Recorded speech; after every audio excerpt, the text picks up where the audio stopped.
के तपाईको हातको औला मुट्ठी कसेर खोल्दा अड्किएर अत्यधिक दुखाइ हुन्छ? तपाईको हातको औलाको नसामा गाँठो परेर अड्किएको हुन सक्छ, जसलाई ट्रिगर थम्ब भनिन्छ। यस अवस्थामा औला बङ्ग्याउँदा, मुट्ठी कसेर खोल्दा अत्यधिक दुखाइ हुनुको साथसाथै औला सिधा गर्न एकदमै कठिनाइ हुन्छ।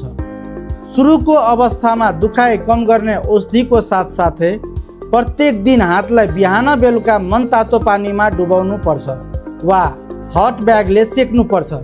त्यति गरेर पनि ठिक भएन भने नसालाई अड्किने ठाउँमा लट्याएर सुईको माध्यमबाट सानो अपरेसन गरेर गाँठोलाई काट्नु पर्ने हुन्छ वा सानो अपरेसन गरेर गाँठोलाई काट्नु पर्ने हुन्छ। धन्यवाद। ल चलाउनुस् त। अब अड्केको छ छैन है? ठिक भयो हैन? ल ठिक भयो।